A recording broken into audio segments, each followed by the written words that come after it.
Now available in paperback and e-readers. Isis, Bride of Dracula. The Goddess Next Door and John Haynes team up to take on the Dark Vampire in this action-packed Isis series adventure. Get Isis, Bride of Dracula in paperback and e-readers at online booksellers today.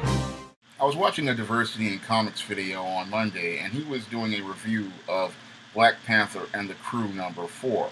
And as he flipped through the comic, I saw so many errors in craft and skill and storytelling.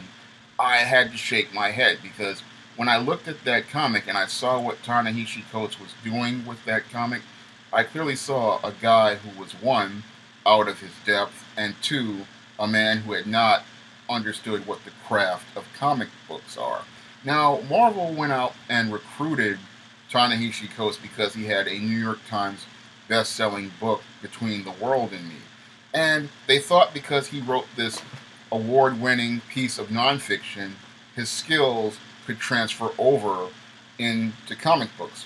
What they didn't understand is that writing is a craft, and one set of skills does not transfer over into another set, because in order to write comics, you have to understand how fiction works, and you have to understand how a 3-act paradigm works. And that was clearly shown to me that your Ta-Naheshi does not understand what a 3-act paradigm is, nor does he understand how stories work. Because I looked at the way he laid out his pages, I looked at the way he laid out the structure of his story, and I looked at the way he laid out his plot, and I didn't see that come clear in the pages that he was setting up. With most of the pages, he was running a lot of exposition, and he was telling instead of showing. And this is the big problem many people have with Coates' Black Panther run and his Black Panther and the Crew and many of his other comics. He's trying to tell you things, and yes, that informational approach works well for nonfiction books because you're trying to present information to reinforce your arguments, and it works well for term papers. But for fiction, you have to show, and in fiction, you have to put pictures in people's minds. When I looked at the pictures in that comic, they were very stiff, they were very flat, and they didn't have that big picture that got you excited. When it comes down to comics, you really want to have a big, explosive picture with lots of action. You want people to look at these pictures, and you want them to feel like these pictures are moving. But based on the way he wrote the story, it just comes across as flat. Moreover, it also comes across as he just doesn't understand things related to many of the issues he tried to discuss, because he talked in the previous issue that I watched the Diversity Comics video on, where he talked about Black Panther and the Crew #3. He's sitting there talking about Harlem and how Harlem is a country, and that isn't the case at all. And it shows me that he really does not understand Harlem.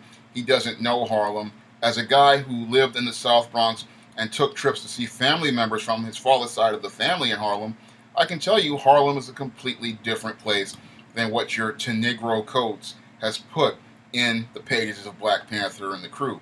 This man knows nothing about the history of Harlem. He knows nothing about the politics of Harlem. He knows nothing about what led up to the gentrification of Harlem, which was that complete decline which was created by integration in the late 1960s and 1970s. Because once we had that integration, black people stopped shopping at the black-owned businesses in Harlem, and they started moving out of Harlem. All the working class and middle class blacks started moving out. Black people stopped shopping in Harlem, and that led to an economic decline. But your Ta-Naheshi Coates didn't do the research on the history of Harlem to understand how that led to that economic decline, which led to the 1980s, where Harlem was just holding on because most of the black business owners were forced to close up shop because black people decided they wanted to shop with white people, and we had an exodus of middle-class blacks to the suburbs when they left the brownstones, and some people left due to the budget crisis of the 1970s, which was due to the city almost going bankrupt and property taxes and going up and insurance going up, So people started abandoning their properties, or they started burning their property down to get the insurance money, because in many cases these homes cost, these brownstones in many of these homes, these buildings cost more than they were actually worth. So a lot of people tried to get out that way. That's what led to Harlem falling into a decline. And many of those black people had left. But under your Ta-Naheshi codes, he doesn't want to talk about that. He wants to talk about white people coming into Harlem, but he doesn't want to talk about the other part, which was black people leaving Harlem. In addition, he doesn't want to talk about things related to the area. You just have Black Panther and Storm, and they're talking in these exponential ways and these existential ways about the community and the nation of Harlem, but they don't even understand what's going on in the community of Harlem. I didn't see him talking about Harlem institutions like the Apollo Theater, like Jackie Robinson Park, or talking about neighborhoods like Sugar Hill. He doesn't go in depth discussing those areas. He just talks about white people taking over Harlem, and that was due to us and the way we participated in things after this integration. Instead of us maintaining our economic base and building our community, the black community split two ways. We had black people walking away from their businesses, black people moving out. Then we had black women joining the feminist movement and becoming a part of the welfare state. And that led to the decline of your Harlem. But your Ta-Naheshi Coates doesn't want to talk about that in the pages of his comics. He only wants to tell you that there's an evil white man, and that's not the case. And when you don't give people a panoramic perspective on a community, that doesn't give them that rich reading experience, and it doesn't give you that big picture of what that community is. And this is something I can agree with Diversity in Comics on, in that you need to have an older person doing the writing and an older person doing the editing, because your Ta-Naheshi Coates is just too young to understand things. Yes, he went to school. Yes, he wrote a book and got a National Book Award, but he doesn't have the life experience to understand something in a larger perspective, nor has he done the research to understand things from a larger perspective on things. And that showed to me inside the pages of that comic, because if he had gotten a larger picture of Harlem and a bigger picture of Harlem and understood the history of Harlem and understood the history of politicians like Charlie Rangel and people like Al Sharpton and how they have exploited the black community and brought no resources back to it, you would get a different and more complete picture than what you saw in those comics. When I look at those Black Panther and the Crew comics, you have Black Panther, who is pretty much in a suit. You have Storm, and they're talking about Harlem, and they don't even understand what Harlem is about. Moreover, you also have no action really going on, just a lot of exposition, a lot of talking, and that's not what comic books are. Comic books are supposed to be big. They're supposed to be explosive. They're supposed to be larger than life. They're supposed to have larger than life action. We're supposed to be seeing big stuff going on, and we don't see that in these comics that your Ta-Negro Coates has put together, talking about. He's got Black Panther and the Crew, but they're not doing anything substantive that would make you want to pay $5 for that comic. And as I looked at that comic, it made me shake my head, because again, this guy doesn't understand the craft of comic books. He doesn't understand the underpinnings of the storytelling, the underpinnings of the structure, and he doesn't know how to wrap a form around that structure. That's why everything is just taking so long and being drawn out, because he doesn't understand how things work. And this is one of the big problems at Marvel, because the editors don't understand how to hire people to write comics, and they don't understand the craft of comics themselves, because a lot of them came up during the 90s, where we had writers doing whatever they wanted and no editorial oversight. So the craft had really fallen off.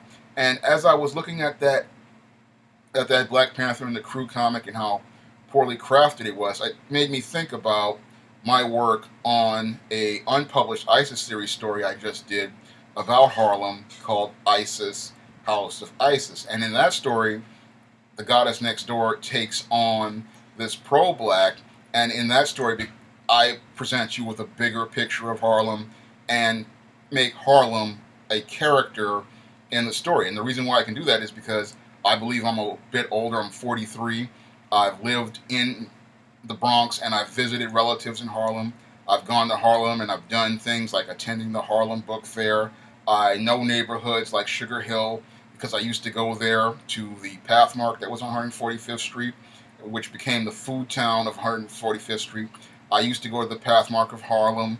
I used to work at Strive, East Harlem Employment Service. So I have a better understanding of Harlem because I've visited people. I knew people who lived there. I've had family members who live there. I know the neighborhoods. I know where the train stops are. I know where the buses are. I've walked around in Harlem. I've attended events in Harlem. So when I look at my picture of Harlem, it's going to be a bigger and broader picture, and that's what I tried to put into House of Isis, where Isis lives in the Lenox Terrace on 135th Street. She knows about parts of the neighborhood, and I also talk about old school historic institutions like the Pan Pan restaurant, which I renamed the Bon Pan because the Pan Pan restaurant was considered an institution in Harlem. Almost anyone who knew Harlem went to that restaurant. All the politicians, all the dignitaries, all the celebrities. And I can talk about the neighborhood and give you that big picture. And when I was doing the ISIS House of Isis, I wanted to talk about that Harlem. And I didn't see that Harlem in any of Ta-Naheshi Coates' Black Panther and the Crew. And he wants to sit there and talk about Harlem. But when I did ISIS House of Isis, I give you that big picture. I show you things. Moreover, I give you that big action. I mean, I know how to set up a splash page that will get your attention. I mean, his splash pages are kind of flat. And if I was to turn this ISIS House of Isis series book into a comic, the splash page would take you into Isis's Harlem apartment where she's getting ready to go watch this football game. I think that's going to get more attention than your Ta-Naheshi Coates' whatever he puts on his splash pages.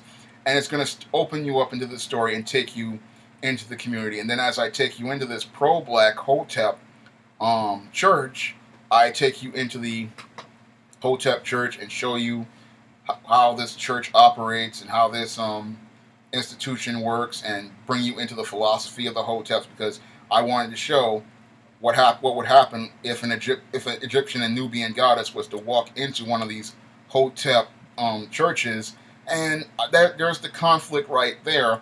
And I believe that tells a bigger story and a bolder story. And this is something your Ta-Naheshi Coates doesn't understand about the craft of comic books. He makes things very bland, very plain, and he doesn't understand how to make it big, bold, and grabs your attention in a way that gives you an incentive to keep buying the comic. I mean, the splash page has to get your attention, when establish the main character, what they want to do, and then draw us in and make us care. And that's what I wanted to do with ISIS House of Isis. After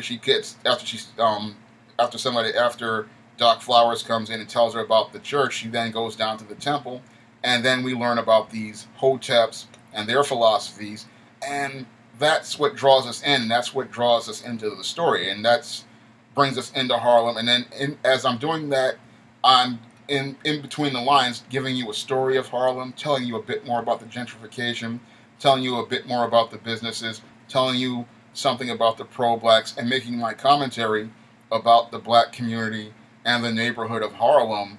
And that's something that I would be able to do because, again, I'm a bit older, I have a bit more experience, and I've lived in the neighborhood, and I can give you that bigger picture of Harlem that you wouldn't have gotten in a Black Panther and the Crew. Because I look at that Black Panther and the Crew comic, I didn't see Harlem as a character in that story.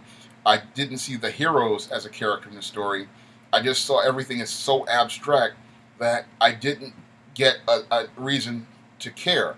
I mean, if you want to talk about something, you have to write what you know, and you have to have experience. And this guy just doesn't have enough experience to understand the craft of comics or how comic books work, and that shows in his storytelling. And when I looked at that Black Panther and the Crew comic also, I thought about the other novel I did, Spellbound, which was set in Harlem, and that one was set on 145th Street in Sugar Hill. And again, I take you into Harlem, I show you Harlem, as a character, but this guy, his story is so flat.